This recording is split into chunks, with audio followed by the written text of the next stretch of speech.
The electric car market in the UK is absolutely booming at the moment, with a new model seemingly being produced every other week. Now, Genesis might be a relative newcomer to the UK, but it isn't wasting any time in bringing its own EV here. And that brings us to this, it's the GV60. Now, we've been given a sneak peek of this car ahead of its full launch here in the UK. So we're going to take you through some of the really cool features that this new electric car has.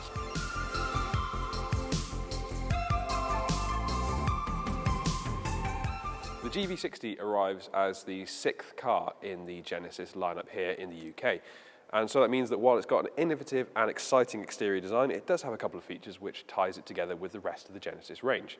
These include these distinctive headlights, and around the back you'll see that the rear lights mirror this design too.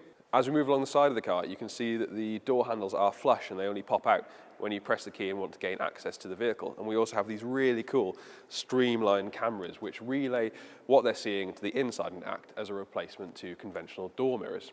Overall, it's a really exciting design. And there are going to be other colours available, so if this yellow isn't for you, then you can change it should you want to.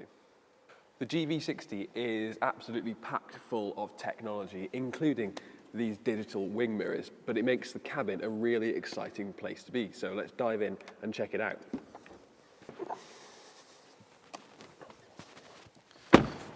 Even the process of starting the GV60, you get a sense of what this car is about. Get it going, and this orb spins around. Now, I think that's fantastic, and it's a feature that you might have seen on the Genesis X concept car, which we shot recently. Now, what do you think of that? Do you think that's a little bit over the top? But personally, I think it's great, and that gives you access to your gear selector controls.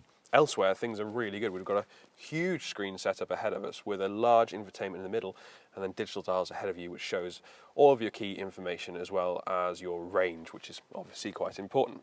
In the middle, we've got physical controls for the heating and ventilation with these toggle switches for the temperature, which is really nice because it means you can get the temperature exactly how you like it without having to fiddle through the screens themselves.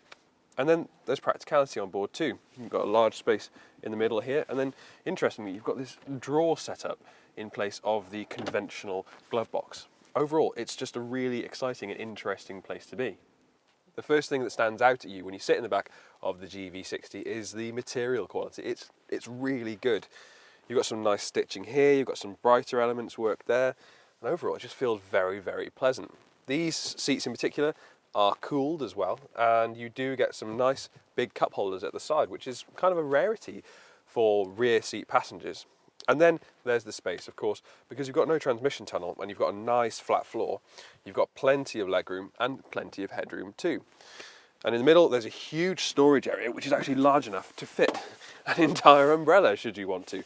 So it's really got a lot of practicality on its side as well. Coming around to the rear of the car, there are some more really exciting features, including this full black spoiler, which blends really nicely into this full glass hatch. And of course, we've got to talk about practicality here. So in terms of boot space, the GV60 offers 432 litres of load area. And as you can see, it's quite high, but the load lip is small too. There's a small section of underfloor storage area there. There's an extra load area in the front, which is a great place to store your charging cables. When it comes to the powertrain underpinning the GV60, there are going to be 3 different options.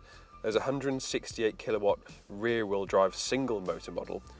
Then there are 2 dual motor options providing all-wheel drive. The first is slightly less powerful, while the second has 2 160 kilowatt electric motors mounted on each axle. However, this can also be increased to 180 kilowatts by pressing the boost button on the steering wheel, and this extends the power for about 10 seconds, so it's great for when you're overtaking.